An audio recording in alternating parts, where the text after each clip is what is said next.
Oh, wow. Wow. Will Smith just smacked the shit out of me. Hollywood might look like one big happy family, but behind the cameras, egos clash, tempers flare, and some relationships just explode. Some turned into media storms, others into full-blown public battles. Here are 10 of the wildest celebrity rivalries. Top 10 celebrity rivalries. Number 10, Kim Cattrall versus Sarah Jessica Parker. On Sex and the City, they played inseparable best friends, but behind the scenes, things were a lot icier than they looked. The tension reportedly started over money.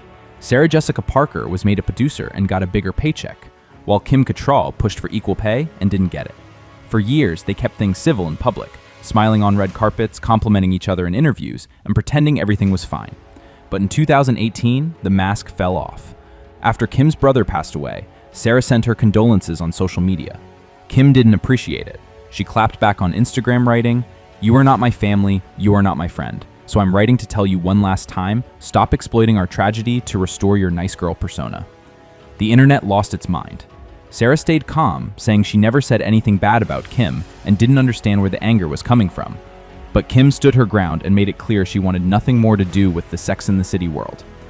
When the reboot and Just Like That launched without her, she didn't seem bothered. She even said she was never invited. Then, in a twist, she did film a cameo, but shot it alone on a separate set without speaking to anyone from the cast. She had her own costume stylist, her own rules, and left right after her scene. It was a perfect example of a professional relationship that turned personal and then completely unraveled. Number 9, Christina Aguilera versus Britney Spears. They both started as Disney kids, singing side by side on the Mickey Mouse Club. But when Britney dropped Baby One More Time, and Christina followed with Genie in a Bottle, the media went into overdrive, framing them as pop rivals before either one had time to breathe. Then came the 2003 VMAs. Madonna kissed them both on stage, but the cameras cut away after Britney's kiss, leaving Christina's moment in the dark. She called it a cheap shot. Still, it was just like a cheap shot. It was Right. And things got weird from there. That same year, Christina gave a now infamous interview calling Britney a lost little girl who desperately needs guidance. Britney hit back fast, accused Christina of being fake, claimed she once tried to kiss her in a club, and said, "If anyone's lost, it's her." By 2004, Christina was publicly mocking Britney's engagement ring, saying it looked like it came from QVC. She added, "She's not trailer trash, but she sure acts that way. Ouch." Over the years, Christina dialed it back. She said the media stirred it all up, and Britney was just someone she used to hold hands with. But the rivalry was baked into their image. Well, you know, you do an interview, and back then it was just like the media was the storyteller for you. And obvious, you know, me and Britney were definitely Right. they're the Britney Christina, like, you know, considered rivalry thing. And Britney was the pop princess, Christina was the powerhouse voice, and fans picked sides. Then, in 2021, Christina showed up again, this time with support. After Britney spoke out about her conservatorship, Christina posted a long message calling the situation unacceptable and praised her strength. Britney didn't exactly appreciate it. When Christina dodged a reporter's question a few months later, Britney, have you had any communication? Have you guys had any communication? No, we're not doing that tonight. I'm sorry. No? Thank you. No, bye. Britney posted, "Refusing to speak when you know the truth is equivalent to a lie." So yeah, maybe the feud mellowed out, but the tension never fully disappeared. Number 8, Eminem versus Mariah Carey. This feud goes way back to the early 2000s. Eminem claimed they dated for a while. Mariah? She said they were just friends. You know, yes, me and Mariah did have a relationship for about a good 6-7 months, something like that. Wow. I was friends with him. okay, cool. That's it. Cool. Okay. Physical anything? No. That's where the drama starts. One side saying one thing, the other denying it completely. By 2002, Eminem was already dropping songs with subtle jabs at Mariah, like Superman and When the Music Stops. Mariah fired back in her song Clown, making it clear she wasn't having any of his claims. Fast forward to 2009 and the feud exploded again. Mariah dropped Obsessed, a song many saw as a direct shot at Eminem. He didn't hold back, releasing The Warning, a track packed with sharp disses and even threatening to release personal proof of their supposed relationship. Over the years, they mostly kept trading barbs through music and interviews. Eminem said he wanted to move on, but the tension never really faded. Recently, a producer revealed part of the beef started over something unexpected. Eminem wanted Mariah to play his mom in 8 Mile. Mariah found that idea insulting, and it added fuel to the fire. This rivalry isn't just about music or relationships. It's a clash of personalities, pride, and the messy fallout when fame and rumors mix. Number 7, Vin Diesel versus Dwayne Johnson, The Rock. Things got rocky on the Fast and Furious set, starting around 2016. Dwayne Johnson called out some of his co-stars for what he called candy-ass behavior on Instagram, stirring the pot. The message wasn't exactly subtle. Vin Diesel and The Rock weren't exactly seeing eye to eye. Tensions ran high during filming, and by 2017, Dwayne announced he wasn't coming back for Fast and Furious 9. He cited creative differences and said he wanted to focus on other projects. Vin tried to play it down, telling USA Today that the world didn't really know how close they were. He said the media blew things out of proportion, but the public wasn't buying it.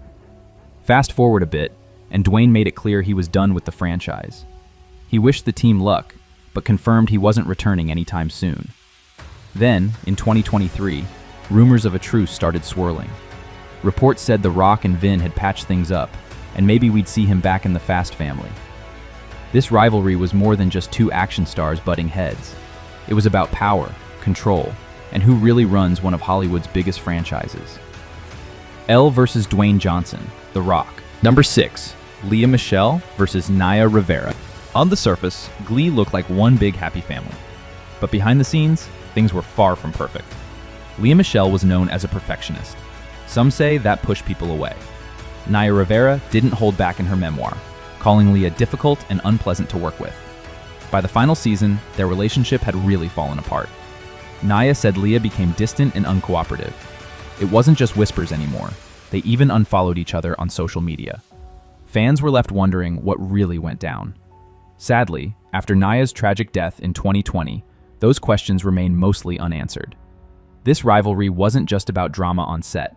It was about clashing personalities under pressure, and the price of fame when everything is under the microscope. Number 5, Taylor Swift versus Scooter Braun.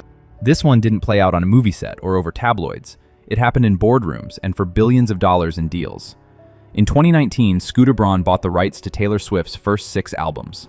Not the label, the actual master recordings. Taylor wasn't offered a chance to buy them herself. She called it her worst-case scenario and accused Braun of years of bullying and manipulation behind the scenes. And of course, Scooter never contacted me or my team to discuss it prior to the sale, or even when it was announced. I'm fairly certain he knew exactly how I would feel about it. It got messier. Taylor said she would have had to sign an NDA just to negotiate with him. She refused. Then Scooter sold her masters again to a private equity firm, and Taylor, once again, was locked out of her own work. So she flipped the script. Taylor started re-recording every album she didn't own. Each one came back stronger, with bonus tracks, massive fan support, and Taylor's version stamped on every cover. She turned a legal loss into a global power move. Braun tried to explain his side. He said her version of the story wasn't accurate. That Taylor has every right to re-record. She has every right to pursue her masters, and I wish her nothing but well, and I have zero interest in saying anything bad about her because I've never said anything bad about her in the past, and I won't start to. But by then, public opinion had already picked a side. Taylor's now the legal owner of her masters. Scooter lost several of his biggest clients in the fallout, and the music industry had no choice but to pay attention. It was a masterclass by Taylor on how to take control of your legacy. Number 4, Taylor Swift versus Kanye West. This one didn't just spark a feud, it rewrote pop culture. It started at the 2009 MTV VMAs. Taylor Swift was 19, winning her first major award. Then, Kanye West stormed the stage. He grabbed the mic and said Beyoncé had one of the best videos of all time. Taylor stood there in silence. The crowd booed. Beyoncé later gave up her own speech time so Taylor could finish hers. Your music, so thank you so much for giving me a chance to win a VMA award. Yo, Taylor, I'm really happy for you. I'm gonna let you finish. But Beyonce had one of the best videos of all time. One of the best videos of all time.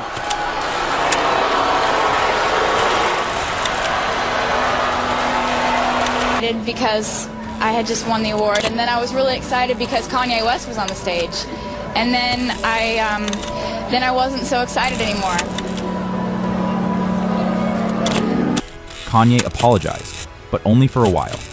You know, I'd like to be able to apologize to her in person. By 2010, he walked back his apology and said the media made him do it. Taylor, on the other hand, played it calm. She wrote a song called Innocent about the moment and performed it at the next VMAs.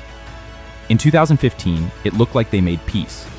Taylor presented Kanye with an award. They smiled for the cameras. Fans thought the beef was done. Then, 2016 happened. Kanye dropped Famous. The line, "I feel like me and Taylor might still have sex. I made that bitch famous," hit like a grenade. I feel like me and Taylor might still have sex. Why? I made that bitch famous. God damn! I made that bitch famous. Kanye said Taylor approved the lyrics. Her team said absolutely not. Then Kim Kardashian leaked a video of Taylor on a phone call with Kanye, which looked like she was fine with it. But 4 years later, the full unedited video leaked. Turns out Taylor hadn't heard the actual line. She was blindsided. Her reputation took a hit for years based on a lie. What if later in the song, I was also to have said, I made her famous? Is that, Did she say that? Yes, it might have happened. Taylor responded with her 2017 album, Reputation, a full-blown clapback. She leaned into the villain image, filled her tour with snakes, and took control of the story. Since then, there have been more jabs, more lyrics, more rumors. Kanye took more shots. Taylor released tracks that fans say are still aimed at him and Kim. What started with one interrupted speech became a decade-long war over power, narrative, and respect. And it's still not really over. Number 3, Madonna versus Elton John. This one started with shade, spiraled into insults, and somehow ended with a hug. Back in 2002, Elton John trashed Madonna's James Bond theme, Die Another Day, calling it the worst Bond song ever. A couple of years later, he took the feud public again at the Q Awards, accusing her of lip-syncing live shows and joking that she was off his Christmas card list. It didn't stop there. Since when has lip-syncing been live? Madonna, best fucking live act. Fuck off.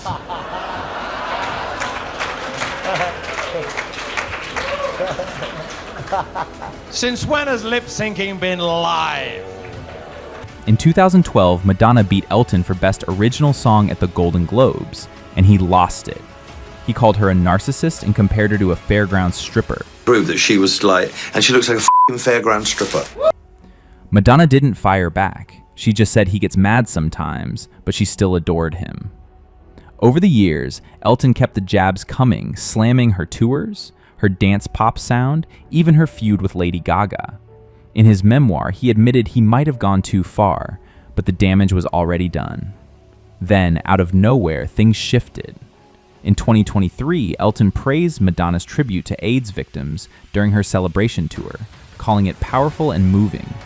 It was subtle, but fans took it as a possible peace offering. The real turning point came in 2025. Madonna showed up backstage at Saturday Night Live, where Elton was performing. He saw her, walked right over, and said, "Forgive me." They hugged. After 2 decades of cold shoulders and headlines, it was over. Madonna later posted about it, saying forgiveness is powerful.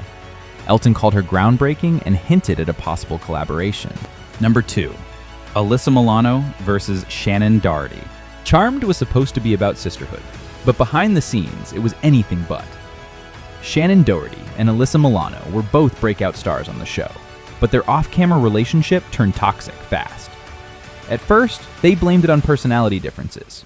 Shannon said she was direct. Alyssa called herself laid back, but things got a lot darker than that. During season 2, when Holly Marie Combs was hospitalized, Shannon said she wasn't allowed to visit. She claimed Alyssa and her mother literally blocked her. Every night, she said, she went home crying. Then came the breaking point. In 2023, Shannon dropped a bombshell. She said Alyssa got her fired. According to her and Holly, Alyssa gave producers an ultimatum. It's either her or Shannon, and she allegedly threatened a lawsuit over a hostile work environment if they didn't act. Shannon was gone by season 4. Alyssa denied it. She said she had no power to fire anyone. She told fans she was heartbroken over how things turned out, and she didn't want their story to stay so toxic. Years later, Alyssa said they were at least cordial. She tried to express regret. But Shannon stood her ground. She said she was done pretending. She told her truth, and when the show ended, she refused to return for the finale, saying going back would break her emotionally. In 2024, Shannon passed away after a long battle with cancer. Alyssa said she respected her, but for fans, the tension between them never really faded. This wasn't just a petty on-set feud. It was about betrayal, control, and emotional damage that never fully healed. Number 1. Johnny Depp versus Amber Heard. This isn't just a celebrity feud, it's one of the most explosive legal battles Hollywood has ever seen. Johnny Depp and Amber Heard met on The Rum Diary in 2011 and quickly fell for each other. By 2015, they were married. But behind the scenes, things went south fast.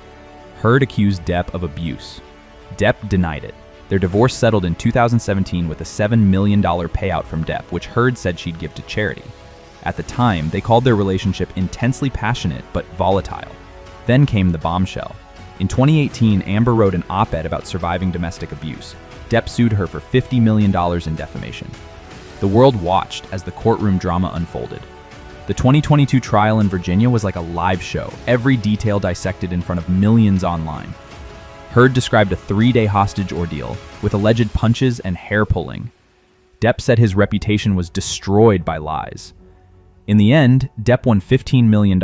Heard got $2 million in her countersuit, but the damage was done. Social media exploded. Hashtags like Justice for Johnny trended worldwide.